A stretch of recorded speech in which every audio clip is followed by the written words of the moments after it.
eh, gástrica. Habíamos mencionado acerca de las malformaciones congénitas, además de las enfermedades adquiridas, ¿no? Sobre todo el tipo inflamatorio y también las neoplasias que pueden ser benignas y malignas. Con respecto a las malformaciones, habíamos hablado acerca del compromiso tanto de la tráquea con el, dado que en su origen embrionario pues, surgen de un mismo tubo, ¿no? Entonces vemos acá, para sobre todo la clasificación anatómica de la modificada, en la cual vemos las diferentes atresias del esófago, sin fístula, esófago con fístula, esofagia proximal, y aquí gente que es de acuerdo a la ubicación en el esófago. El esófago tiene tres tercios, de los cuales hay un tercio superior, un tercio medio, un tercio inferior, y ah, visto esto, pues es que se la puede clasificar en diferentes fístulas, ¿no? Como se puede ver acá en este esquema, que ahora mismo vamos a revisar. Estas son malformaciones que generalmente se va a ver pues en neonatología, cuando ustedes estén ya en los últimos años de la carrera, y es netamente manejo especialidad eh, por esto, cirugía pediátrica, ¿no? Cirugía pediátrica se encarga de hacer eso. El diagnóstico se, se orienta pues del solo hecho que presenta dificultades para el mamar, ¿no? Entonces, de ahí surge la sospecha y después se hace el diagnóstico, como le vuelvo a repetir, es en los primeros días de nacido. Algunos van bien con el tratamiento quirúrgico que se les da. Habíamos visto también de lesiones a disfunciones motrices y hemos dicho que no todas las enfermedades están ligadas a daño morfológico, sino también algunos presentan alteraciones en cuanto a su funcionamiento y obviamente pues eh, eso acarrea una serie de molestias para el paciente, ¿no? Entonces aquí tenemos por ejemplo las calasias, las hernias, la diverticulosis y las laceraciones. Acerca de la calasia habíamos visto era la estrechez justamente en la parte distal del esófago y que impedía pues un adecuado pase hacia el estómago. Esto se diagnostica con una radiografía varitada, como pueden ver en esta imagen, y se nota la estrechez, ¿no? Visto por el endoscopista, nota la luz así como la ven acá, y con dificultad para que pueda pasar pues, el endoscopio a ese nivel. Aquí con respecto a las hernias, también es identificable con diagnóstico por imágenes, se puede confirmar y se puede ver ahí la salida, ¿no? O la ventilación justamente de la parte esofágica o gastroesofágica atravesando la pared diafragmática. Entonces aquí también la reparación o el tratamiento es quirúrgico, ¿no? En ambas casos son parte de la patología quirúrgica, se puede observar. En el caso de los divertículos esofágicos, como pueden ver, se puede dar a cualquier nivel del tracto gastrointestinal, el tubo digestivo también, y este consiste pues en la presencia de formaciones saculares del esófago, ¿no? Miren cómo esta sobresale hacia la parte de la denticia, y esto puede generar pues algunas complicaciones, porque ahí generalmente se llena pues de residuos alimentarios, ¿no? Entonces a su vez que pueden causar dificultades en la deglución. Se ha reconocido hasta tres tipos de divertículos esofágicos: la bolsa faríngea, el divertículo de Zenker, la bolsa de tercio medio del esófago, el divertículo de tracción y la bolsa epifrénica, ¿no? Teniendo prácticamente relación con cada uno de los niveles del esófago. Visto por el endoscopista, se observan así estas como ven, como cavernas, se puede observar ahí, ¿no? Y pueden ser múltiples incluso.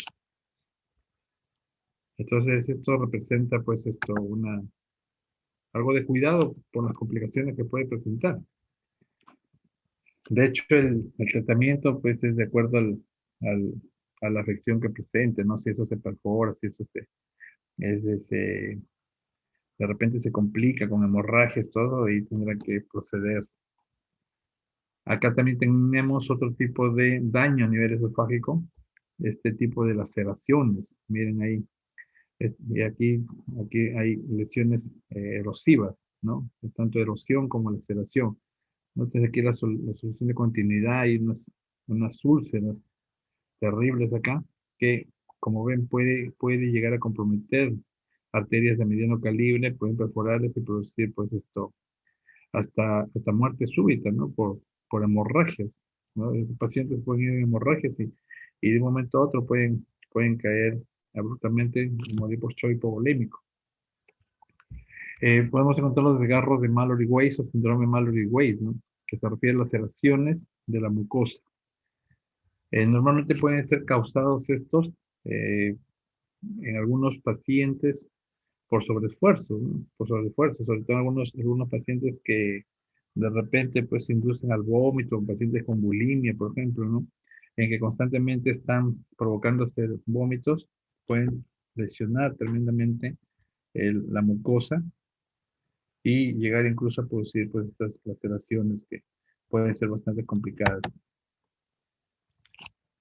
Entonces, en la esofagiti's por reflujo, es un cuadro que, aunque parezca mentira, no respeta edad, ¿no? Incluso se puede observar esto en los bebés. En los bebés esto incluso puede presentarse y, bueno, que ahí de identificado, pues a veces basta con extraer bien los chanchitos, como se dice, después de dar de lactar, y esto da la inclinación a la cuna, ¿no? Se le da esta inclinación y por ahí se evita esto. Ya en etapa adulta sí es igualmente de complicado y cuando es casos severos, incluso los pacientes pues tienen que dormir sentados, ¿no? Debido a la gran, a la gran molestia que presentan. La acidez es terrible, ¿no? Entonces, estos pacientes realmente son de mucho cuidado, dado que pueden presentar pues algunos cambios adaptativos a nivel de la mucosa esofágica distal. Ya sabemos nosotros que en una primera instancia pues puede haber una metaplasia, ¿no? Una metaplasia, pero de persistir esto puede complicarse hasta constituir de repente una lesión más grave. Como pueden ver ahí, pues puede llegar a un esófago de Barrett, que a veces es una lesión precancerosa. Entonces, las complicaciones que puede observarse acá, pues en el esofagitis por reflujo gastroesofágico, es justamente la formación de úlceras. ¿Por qué? Por la lesión constante de los ácidos gástricos. Ustedes saben que la mucosa esofágica no está diseñada para soportar ese pH.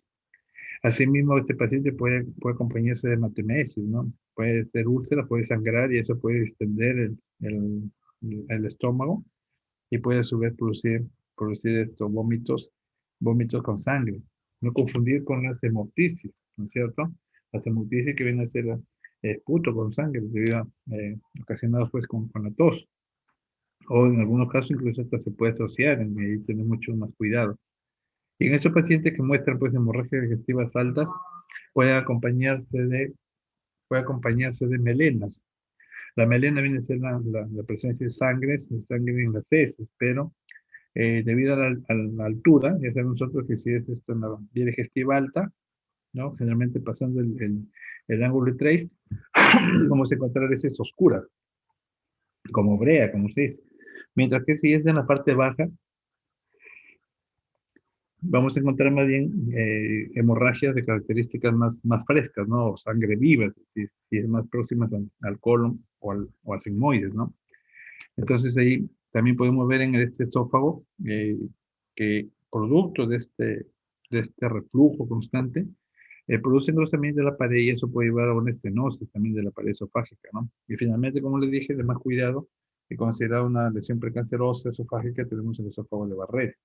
Aquí en esta imagen, pues, en este esquema se puede ver las diferentes zonas, ¿no? En que se puede acompañar las diferentes patologías. Por ejemplo, aquí miren, de repente una diverticulosis, ya hemos dicho aquí las fístulas que pueden verse como malformaciones congénitas, puede haber zonas de esterenosis, incluso miren enfermedades sistémicas, como la esclerodermia también se puede manifestar en el nivel esofágico. Ya saben ustedes que la esclerodermia pues, es una enfermedad del tejido conectivo, en que pierde pues, prácticamente todo lo que es el componente elástico y prácticamente se empieza a plegar las estructuras, ¿no? Son pacientes crónicos y que lastimosamente, pues, eh, se termina adhiriendo todos sus tejidos, ¿no? Estos pacientes vemos que eh, literalmente, pues, se le pegan los tejidos a los huesos y presentan dificultad justamente por la pérdida, pues, de esta capacidad de distensión.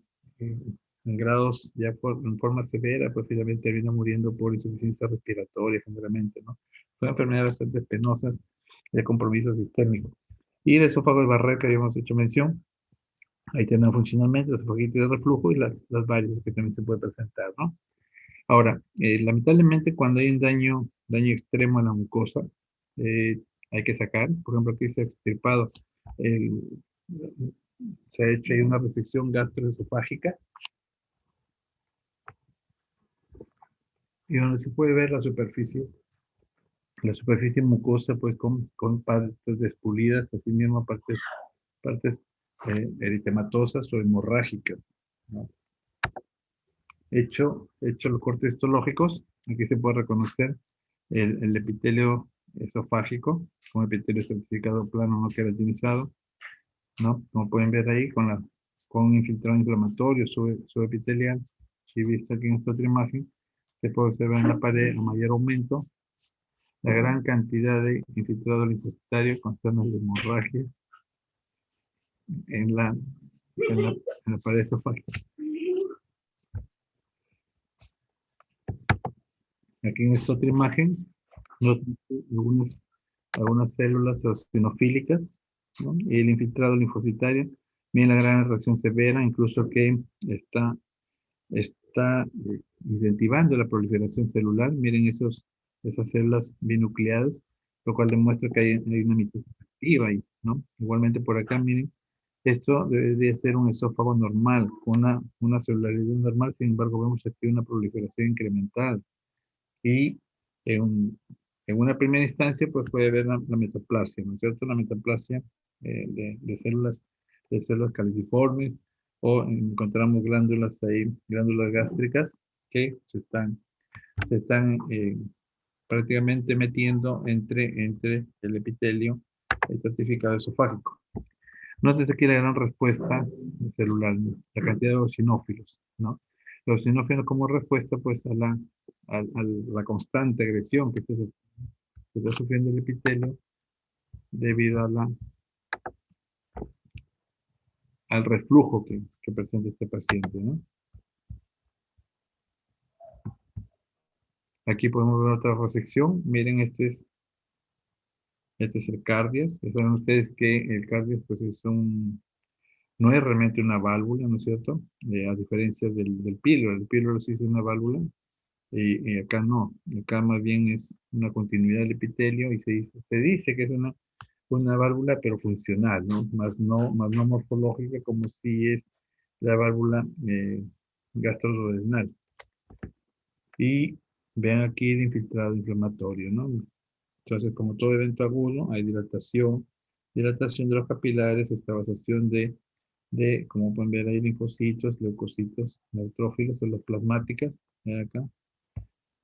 Entonces, todo un cuadro de afección eh, que, dada la cronicidad, pues van apareciendo células de reacción más severa, ¿no? Entonces, en el esófago de Barrett, se dice que es una complicación hasta en un 10% de los pacientes que padecen esofagitis por reflujo gastroesofágico. El esófago de Barrett, como ya dijimos, se caracteriza por la metaplasia intestinal, ¿no? Vamos a ver células caliciformes que como son células caliciformes, forman un patrón glandular, ¿no es cierto? Estas tienden a organizarse y, pero ojo, son células maduras, ¿ya? Son células maduras, son células normales, maduras, que empiezan que empiezan a proliferar en el tejido esofágico, es decir, empiezan a reemplazar el epitelio estratificado no queratinizado, con el fin de poder soportar justamente de poder soportar el pH, pues, producto del reflujo que está presentando este paciente. Asimismo tenemos que se observa mayormente en varones de raza blanca, la edad de aparición es entre los 40 y 60 años. Y como ya dije, se considera una lesión precancerosa, ¿no? Incrementa el riesgo de adenocarcinoma gástrico. Aquí tienen otra sección, se ve claramente el cambio de epitelio, ¿no? Miren ahí. Pero se nota aquí también una respuesta erosiva de la parte del esófago. Entonces, al hacer el corte histológico de este segmento, ¿no? Aquí no es notorio todavía, ¿no es cierto? Pero al hacer el corte de este segmento, miren lo que encontramos, ¿no? Este es el epitelio esofágico normal, ¿no? Miren ahí. Pero sin embargo está siendo reemplazado por estas glándulas, y ahí pueden ver las células caliciformes. Esa es la metaplasia intestinal. Entonces va empujando el epitelio estratificado y va siendo ocupado por estas células caliciformes. Obviamente estas células actúan ahí como células extrañas, ¿no es cierto? Por lo tanto, se activan los mecanismos de defensa frente a la presencia de células extrañas, por eso vamos a ver ahí los linfocitos. Y ahí se puede ver un corte longitudinal, justamente a lo que he estado mencionando. Miren ahí las glándulas, cómo empiezan a levantar, prácticamente a sustituir el epitelio escamoso, ¿no? Miren ahí las glándulas. Entonces, estas glándulas sí empiezan a empujar el epitelio estratificado plano o queratinizado.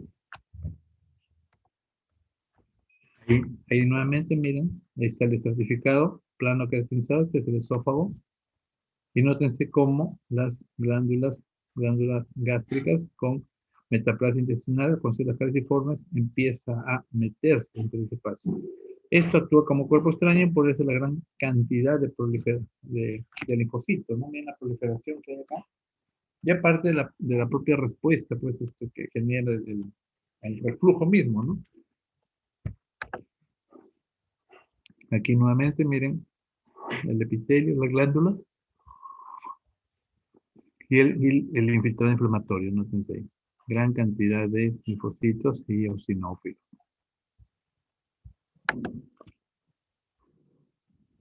En las varices, ya sabemos nosotros que las varices vienen a ser la salida de un segmento, de una parte de tejido, a través de una zona de presión, ¿no es cierto? En este caso, el diafragma es una zona en que tiene disminuida su presión, pues por ahí empiezan a, eh, a salir literalmente estos segmentos ya sea pues el esofágico, gastroesofágico, ¿no? Y cuando nosotros vemos la lesión causada, miren ahí la gran dilatación que se puede producir en los vasos, ¿no? En casos graves, pues como en toda hernia, puede haber incluso una estrangulación, ¿no? Y es más severo, porque puede producir necrosis, una isquemia severa, y tendría que resecar todo un buen segmento de tejido comprometido, ¿no? Y nos faltan las heterotopias, ¿no? Heterotopia donde se ve la presencia, pues, de células o glándulas en- combinadas ahí entre, entre el tejido esofágico. Nótense acá que está debajo, ¿no? Está debajo. No está reemplazando, ¿no? Nótense esa distribución por debajo. Y también vemos el infiltrado inflamatorio que va a responder a esto, pues, ¿no? Aquí podemos ver, miren, estos son nidos de glándulas. Acá, miren, la gran proliferación. Si ustedes se fijan, miren, toda esta zona es diferente a esta mucosa gástrica normal. Visto aquí vienen ahí cómo está cambiando totalmente este epitelio estratificado por la gran cantidad de células calciformes, ¿no? Pero sin embargo, vemos ahí toda una deformidad ahí prácticamente en la estructura histológica que corresponde al esófago.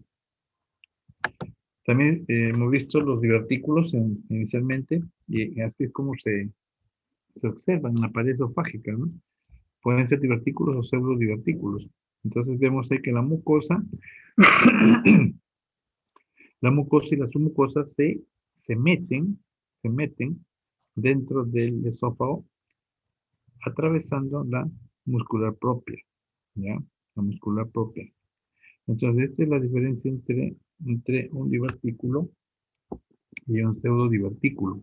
Noten la diferencia aquí es con todo músculo eh, digamos que se hunde, ¿no? Miren, entonces aquí se invagina con toda muscular mucosa. Aquí no, aquí solamente es el epitelio, o sea, la mucosa y la submucosa, ¿no? Esa es la diferenciación entre uno y otro. En el divertículo de Zenker, ya hemos, hemos hablado acá de los divertículos, ¿no es cierto? Y acá, ¿qué es lo que estamos viendo? Miren, ahí tiene. Entra, ¿no? Miren, y ahí está, incluso ya con algún exudado al interior, no tienes la tracción que ejerce en el tejido que está alrededor. Y esto, pues, esto se puede diagnosticar mediante un estudio por imágenes con solución varitada, ¿no? O una fotografía contrastada que sea. Ahí pueden ver el segmento. Tienen bastante grande, ¿no? Miren, este es el estómago, este es el esófago, y miren semejante divertículo, ¿no? Aquí, miren ahí. Aquí está el corte histológico, esta es la mucosa, y miren cómo se va ingresando. Nótense ahí que jala con todas las estructuras propias de la submucosa. ¿Ya? Ahí está. Y los pseudodivertículos, como hemos visto en la imagen, es un compromiso con todo la parte submuscular, ¿no? O muscular de la mucosa. Ahí pueden ver la envoltura. En el estómago, entonces, vamos a ver ahí, para recuerdo, un estómago, una pared gástrica normal. Tengamos en cuenta aquí también que puede sufrir las fuerzas pues, nocivas tanto de la acidez gástrica y también de las enzimas pépticas, ¿no? Acuérdense la estructura normal del esófago, la histología esofágica o gástrica, la histología gástrica, en que vemos la parte de la mucosa, la submucosa, ¿no? La muscular de la mucosa y en la superficie, pues, gracias a las glándulas que presenta, una, una cantidad adecuada de moco, pues, que permita mantener la integridad del epitelio. Asimismo, vemos que esta pared gástrica se puede dañar cuando estas fuerzas defensoras ya son insuficientes a las fuerzas nocivas que pueden encontrarse aquí en el estómago. Entonces, la lesión principalmente pues está en relación con la presencia de una bacteria que es el Helicobacter pylori. Asimismo, se ha visto también en gran cantidad de pacientes que padecen molestias gástricas debido al consumo pues, de antiinflamatorios no esteroideos, ¿no? Al uso de la aspirina, consumo de cigarrillo, consumo de alcohol también. Y en otros casos, pues por propio funcionamiento, una hiperacidez gástrica y el reflujo que ya hemos visto. Todos esos daños van a generar pues un aumento, un aumento ahí en la posibilidad de que pueda enfermarse este estómago. Entonces, puede que el daño aumente o que las defensas disminuyan, igual vamos a terminar probablemente ocasionando pues una úlcera, ¿no? Una úlcera que puede verse como estamos viendo aquí en el gráfico y que si bien una úlcera de este tipo no pasa la mucosa, la muscular de la mucosa. Sin embargo, podemos ver úlceras mucho más graves, ¿no? Mucho más graves que lleguen a perforar el estrato medio muscular. Por lo tanto, pues, provocar hemorragias profusas. También hay ese tipo de lesiones. Y bien es cierto también es que en la práctica, ese tipo de úlceras, cuando se hace el examen histológico, generalmente está asociado a algún cáncer, ¿no? Algún cáncer. Antes esto, antes esto no se asociaba las úlceras con la posibilidad de cáncer. Sin embargo, hoy en día, cuando se encuentra una úlcera, lo primero que se hace es descartar cáncer, ¿no? Entonces, acá, por ejemplo, miren esta imagen. ¿Qué observa el gastroenterólogo? Esta elevación, ¿no? Miren ahí, es un cráter, ¿no? Un cráter prácticamente con una lesión en medio, ¿no? Miren ahí, un hueco y con una lesión en medio. Cuando uno hace el corte histológico, ahí está, la lesión incrementada y abajo ya tenemos la proliferación de un cáncer acá, de esta zona. Es ese color blanquecino que se observa. Si lo vemos, ahí pueden ver si es los cancerígenos. Entonces, ¿cómo se distingue? Por las características de tipia celular, miren ahí, ¿no? Entonces, se observa aquí, si vemos un mayor aumento, vamos a ver las características de malignidad, ¿no? Entonces, en el estómago encontramos cuadros de gastritis aguda y gastritis crónica, generalmente asociados en la gastritis, asociados pues a infección por Helicobacter pylori, aunque también se puede ver otros tipos de infecciones gástricas que pueden ser producidas por tipo de bacterias, virus, hongos y hasta parásitos.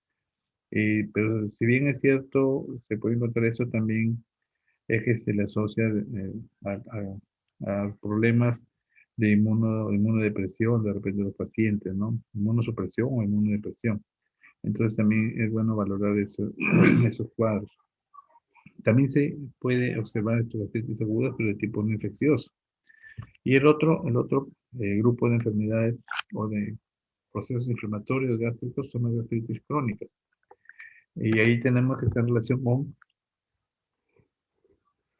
grupos sanguíneos incluso, ¿no? Por ejemplo, gastritis autoinmune relacionada con grupos sanguíneos tipo A, o el Helicobacter pylori, gastritis relacionadas con grupos sanguíneos tipo B, o AB, se puede encontrar pues en casos de enfermedades mixtas, o de repente una gastritis química, en lo que se produzca un reflujo gastroesofágico, y asimismo gastritis miscelánica, ¿no?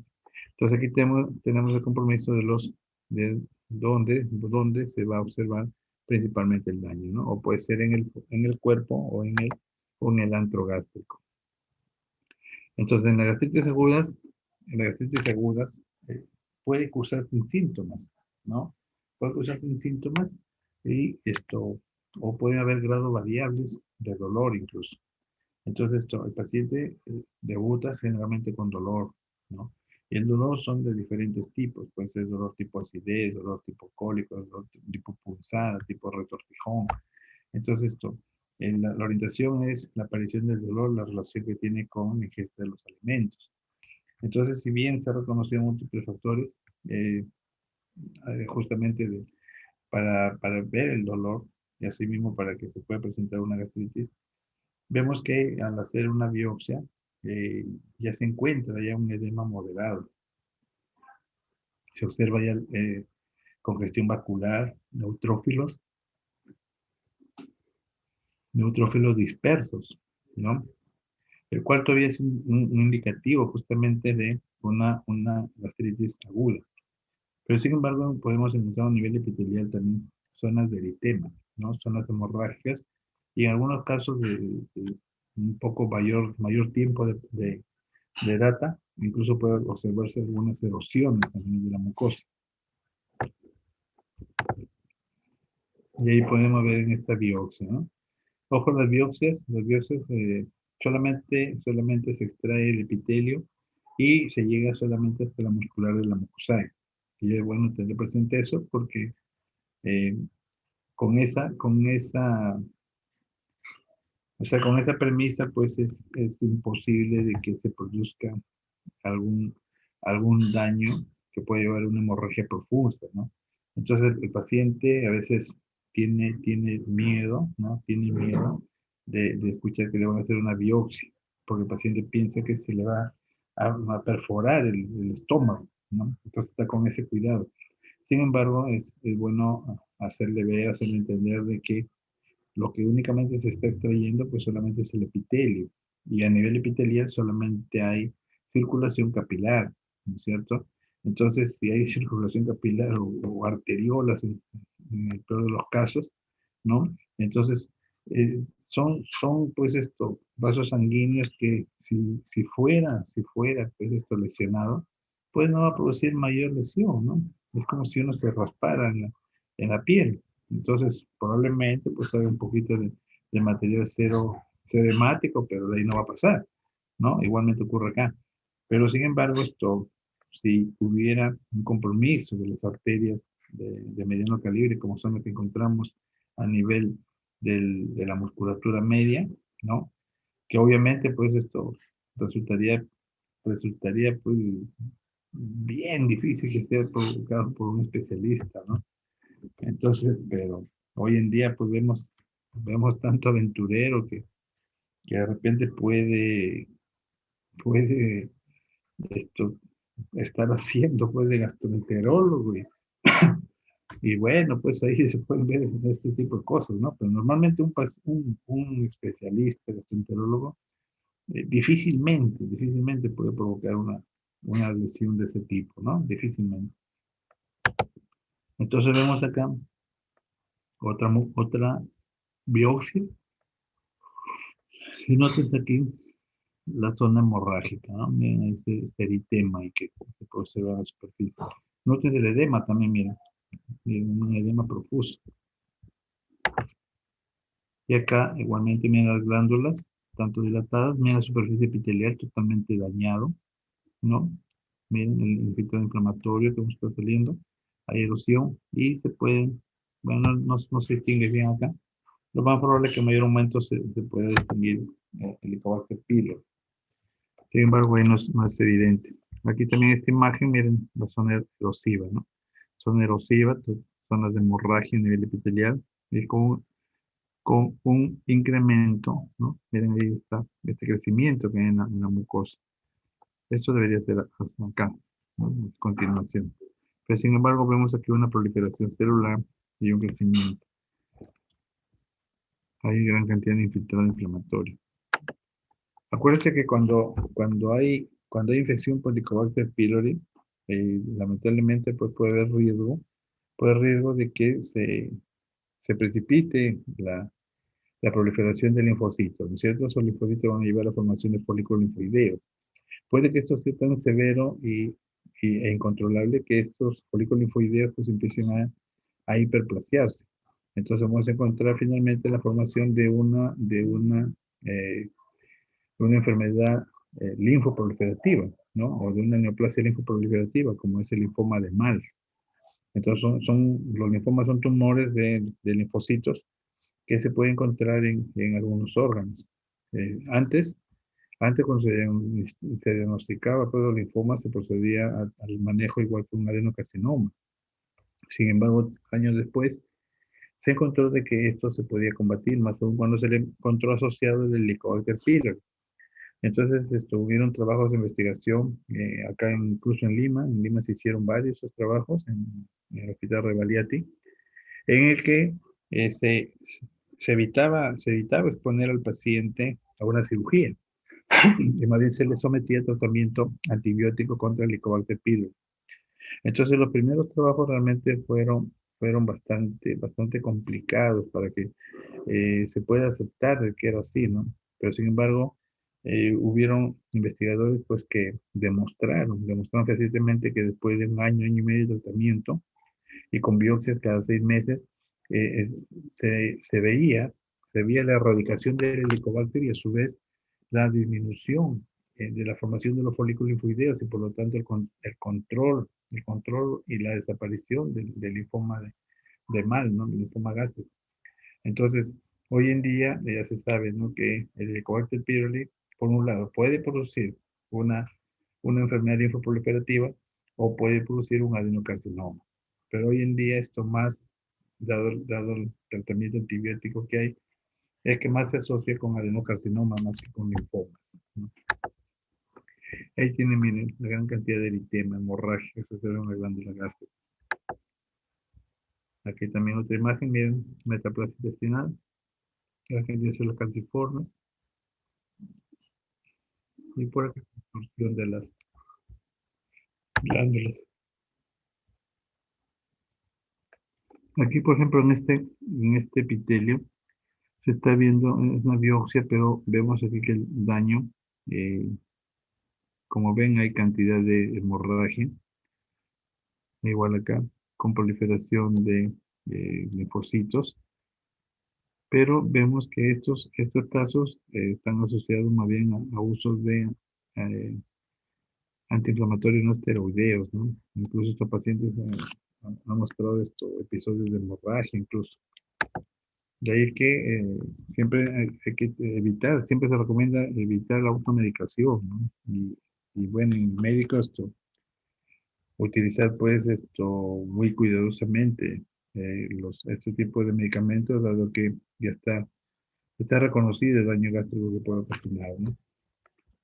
Ahí pueden ver bien en esta imagen cómo la mucosa está erosiva, ¿no? Totalmente afectada acá, con células leucocitarias, polimorfos, algunos linfocitos. Y también vemos aquí el daño pues, por agentes corrosivos, ¿no? Generalmente estos pueden ser de tipo accidental o de tipo suicida, ¿no?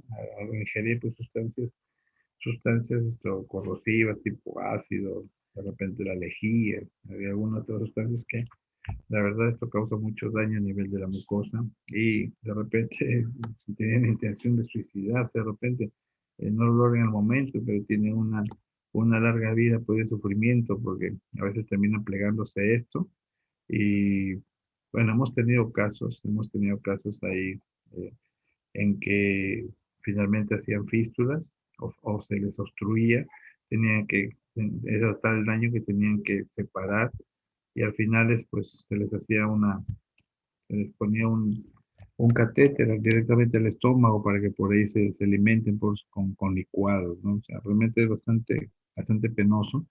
Hemos tenido la oportunidad de ver ese tipo de casos y bueno, pues con eso, así como quedan, la verdad que tenían más motivación todavía para seguir eliminándose, ¿no? Los pocos casos que hemos visto, al final igual terminaron matándose, terminaron suicidándose y peor todavía de ver sufrimiento, de cómo quedaban y ver el sufrimiento que causaban en su familia, ¿no? Son casos realmente dramáticos, pero eh, que se ven, pues, ¿no? Que se ven lamentablemente. Entonces tenemos las úlceras, también es bastante cuidado, las úlceras gástricas agudas, las famosas úlceras de estrés, ustedes que recién están empezando. Ustedes ahorita, bueno, están bien happy, ustedes en su casa, de repente están con el lonchecito al lado, ¿no es cierto? Entonces difícilmente pues se van a estresar ahorita. De repente están con la mamita, de repente ahí con la hermanita que encima les está ventilando por si acaso, ¿no? Por si acaso estén acalorados. Pero en clases no, pues en clases un curso, otro curso, ya viene la exigencia de los exámenes, los trabajos, ahí sí realmente, generalmente, ya para terminar los ciclos, terminan un tanto estresados, ¿no? Entonces, sumado a eso, el hecho de que no se alimenten adecuadamente a sus horas y es un mal propio yo creo que no solamente los médicos, sino de todo el personal, de todos los estudiantes de ciencias de la salud, en que a veces por cumplir con los horarios, pues se come cualquier cosa a la ligera y lamentablemente eso se va haciendo hábito. Y la mala alimentación sumado al estrés, pues puede terminar en úlceras. Eh, Hemos tenido oportunidad también de ver cuántos chicos, estudiantes todavía sufren de úlceras. Imagínense, de 25 o 30 años y ya presentar este tipo de problemas realmente eh, es un sinsabor realmente porque imagínense si siguen así, pues cómo llegarán a los 40 años, ¿no? Con ese estómago destrozado. Entonces siempre es una recomendación que se les hace, ¿no? A los estudiantes, tener comida sana, sobre todo comida sana y a sus horas, ¿no? Y por más estrés que haya, pues lo primero. Entonces, las úlceras pueden ser tanto en el estómago como el duodeno, sobre todo en la parte proximal, donde se observan pues, las úlceras tipo curling, en las que se observan quemaduras. Pueden ser, eh, pueden ser ahí úlceras gástricas de tipo pacientes con enfermedad intracraneal incluso, ¿no? O enfermedad de Cushing que se ha podido observar. ¿Y cómo se observan estas úlceras? De profundidad variable, algunas redondas, pero que en general no sobrepasan el centímetro, ¿no? Son úlceras pequeñas, pero sí pueden comprometer alguna arteria medio calibre y pueden ser hemorrágicas. Ese sí es el riesgo. De ahí que el cuadro clínico justamente vaya con hemorragia, con perforación y en algunos casos con obstrucción, ¿no? Y ahí se puede ver las úlceras bien. gran cantidad de úlceras. Ahí tenemos las úlceras de Kuhlen o quemaduras, o quemaduras y traumatismos, ¿no? Esto es lo que se observa también en pacientes que van quemados. Ahí tienen, miren, miren toda esta mucosa dañada ya del estómago. Por acá todavía conserva sus pliegues. Acá igualmente, miren. Y las complicaciones ya que habíamos mencionado, ¿no? En las gastritis crónicas, si bien sus síntomas son menos intensos, pero son más persistentes. Causa más frecuente es el Helicobacter pylori y de hecho aquí hay algunos factores de riesgo, ¿no? Como son el hacinamiento, el nivel educativo, pues las condiciones de saneamiento que puede haber. Asimismo, pues esto también tiene que ver con la transmisión oral o fecal oral y disminución ambiental. Básicamente relacionadas pues, con las condiciones socioeconómicas, ¿no? Ahí tenemos cómo puede afectar ahí, desde una úlcera hasta un linfoma o un cáncer propiamente dicho, ¿no? Y así como se puede observar. Aquí en este caso tenemos una gastritis crónica folicular, ¿no? Folicular, miren, múltiples folículos linfoideos se están formando. Y aquí miren metaplasia intestinal, infiltrado inflamatorio, erosión de la mucosa. Acá igualmente miren la cantidad de infiltrado linfocitario. Y por acá la erosión epitelial, ¿no? Acá igualmente miren con zonas de atrofia ya, proliferación linfocitaria. Ya no hay una arquitectura adecuada. Aquí las glándulas están un tanto eh, de morfología variable. Acá igualmente miren prácticamente hay ausencia de glándulas, es un infiltrado linfocitario severo. Aquí ya prácticamente tejido fibroso y tejido de granulación y linfocitos nada más es cero. Y aquí con esa coloración para ver el helicobacter, ¿no? Ahí se ve claramente. Y la reacción linfocitaria que se observa. Aquí en esta otra, miren, cantidad de helicobacter. O aquí en esta otra, miren. Y se distingue así, pues no tienen forma de coma, como se dice, ¿no? Ahí también miren aquí las células calciformes, aquí con una marcada metaplasia intestinal, ¿no? Y aquí tiene la ramificación de las glándulas, formación de folículos linfoideos, y notense acá toda esta zona de proliferación que prácticamente altera la morfología normal epitelial. Aquí tiene la muscular de la mucosa. Entonces también vemos ahí en el Helicobacter pylori 85-100% asociados con úlceras duodenales y un 65% con úlceras gástricas, ¿no? Tener en cuenta que si se asocia pues al consumo de AINES u otros hábitos, obviamente es más complicado. En el cuadro clínico lo que va a resaltar es el ardor epigástrico, dolor continuo, una hemorragia o perforación que puede presentarse y lo característico es que 1 a 3 horas después de las comidas empeoran, ¿no? Y empeora en la noche y se alivia con las comidas. Y vemos aquí las zonas donde prefieren, ¿no? La curvatura menor, las úlceras se forman más en la curvatura menor, tienen acceso solitario de un 80%, y estas suelen ser en forma de sacabocados, ¿no? Como si se sacaran una porción de helados, bien delimitado. Puede haber hemorragias, se pueden meter hemorragias, incluso cuando son recientes, se puede encontrar fibrina, se puede asociarse perforación, por lo cual vamos a encontrar aire libre, y esto pues puede llevar a una peritonitis rápidamente, ¿no? En algunos casos incluso se puede producir fístulas, miren ahí, miren los demás, se puede fistulizar, o puede haber incluso este compromiso pancreático ahí, con una pancreatitis que pueda perforar el estómago. Aquí se pueden ver las úlceras. Ahí tienen. Aquí para diferenciar entre una úlcera benigna y una maligna, bueno, esto más le va a servir en su parte teórica sobre todo.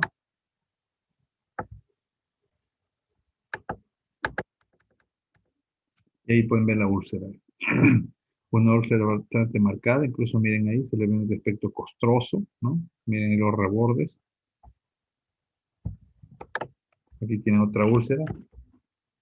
Y hecho el corte histológico, miren cómo se observa, ¿no?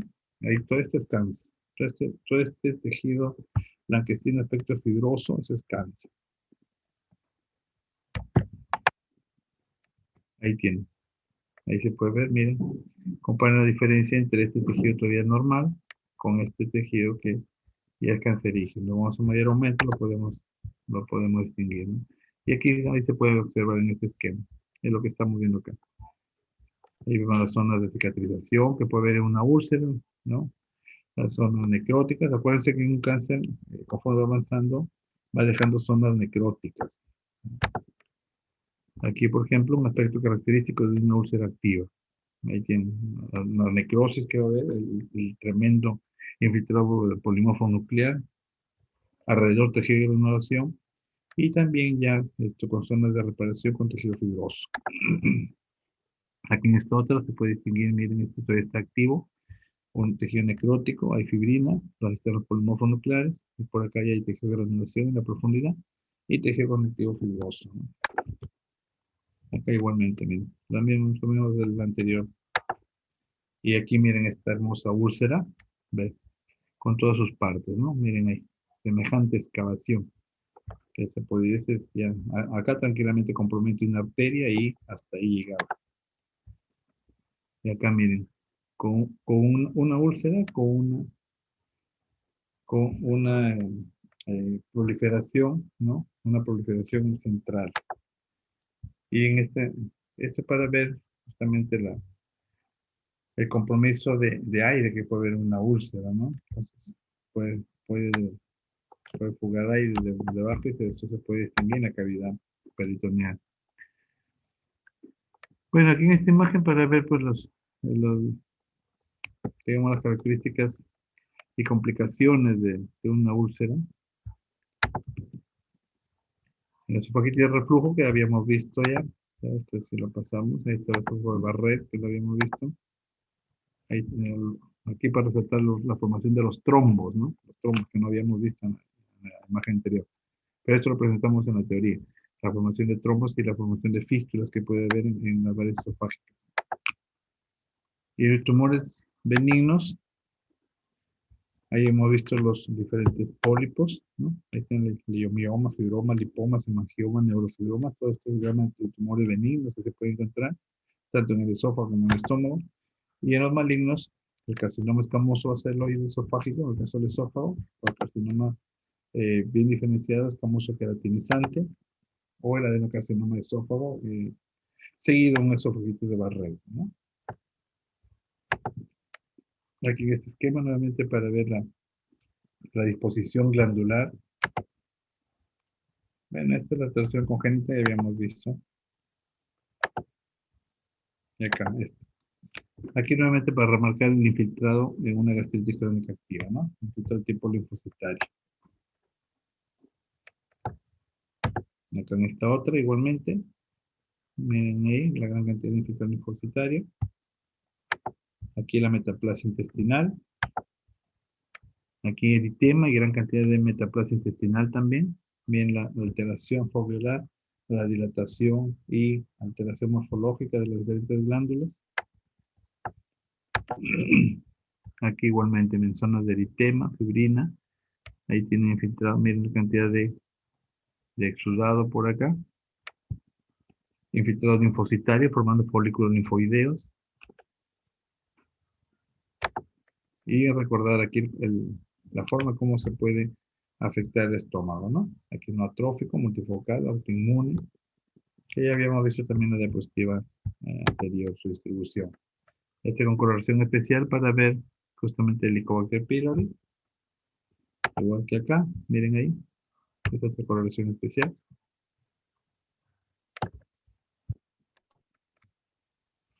Y aquí para ver las zonas foveolares, ¿no? Son células foveolares que son generalmente cuboideas, se pueden ver sus alteraciones celulares, como es el cambio de núcleo, un núcleo aumentado de tamaño, con una cantidad de material mucoide en el citoplasma, edema de lámina propia, ahí tienen vasodilatación, congestión, y aquí el Helicobacter pylori. Acá el infiltrado inflamatorio, miren ahí, alrededor de las glándulas. En esta otra, una gastritis crónica superficial, miren ahí, marcada proliferación linfocitaria entre los diferentes criptas, con formación de folículos linfoideos ya en esa zona. Y acá en esta parte, una gastritis atrófica, ¿no? Vemos ahí, miren, cada cantidad de células calciformes y y la atrofia que hay en algunas zonas epiteliales, ¿no? Nótense que prácticamente no se observa un epitelio normal acá. Generalmente eso se observa también en eh, pacientes añosos también, ¿no? Bueno, aquí nuevamente una úlcera, es una úlcera cicatrizada, ¿no? Miren ahí, gran cantidad de tejido fibroso. Y miren, la parte inferior tejido adiposo ya, ¿no? Es una úlcera bastante excavada. En un paciente esto probablemente pues obeso, ¿no? Para tener gran cantidad de grasa en este segmento gástrico. Aquí una úlcera penetrante, miren. Si bien aquí empezó la cicatrización, esta es una fibrosis. Miren hasta dónde está llegando el compromiso, ¿no? Prácticamente ha llegado la parte muscular. Y también podemos ver gastritis hipertróficas, ¿no? Se pueden ver aquí los pliegues, como ven, bastante hinchados, bastante agrandados. Y los tumores benignos vistos al endoscopista.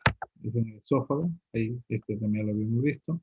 Los pólipos hiperplásticos, que se pueden observar así. Son pólipos con hiperplasia epitelial nada más. Ahí tienen los pólipos para resaltar sus pedículos vasculares, miren ahí. Y esta es la mucosa normal del segmento gástrico o intestinal, ¿no?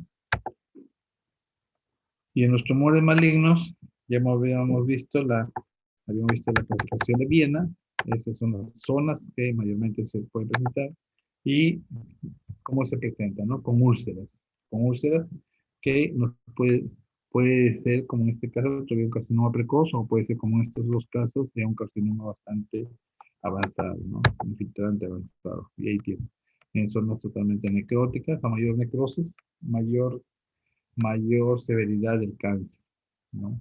Miren cómo se observa en un corte histológico de la pared.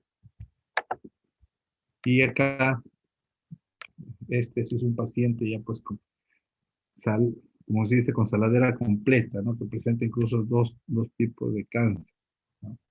Por un lado, pues se puede ver las zonas de adenocarcinoma, ¿no? Ahí pueden ver.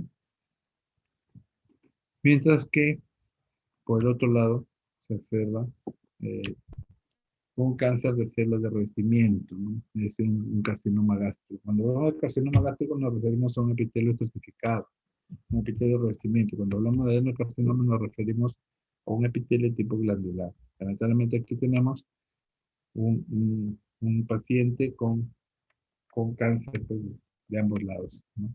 De ambos tipos de cáncer. Bueno, esto es lo que debemos avanzar en esta primera parte. Eh, Reflexionar pues acerca del cáncer, ¿no? El cáncer lamentablemente pues en nuestro país, en el varón pues el cáncer de estómago, el cáncer de colon, después del de próstata pues son los tres primeros que vienen cobrando vidas, ¿no? Hoy día, si bien sabemos todo es pandemia, pero lamentablemente pues ya se está vaticinando que en esta tercera ola pues lo que vamos a ver son los pacientes justamente que han descuidado los tratamientos, han descuidado entre comillas, ¿no? Debido a que no había atención justamente, no había atención y pues las enfermedades están avanzando y lastimosamente pues las complicaciones ya con estos tiempos que han pasado ya van a empezar a presentarse. Desgraciadamente estamos con esa disyuntiva todavía. Bien, ¿alguna pregunta? ¿Alguna pregunta hasta acá?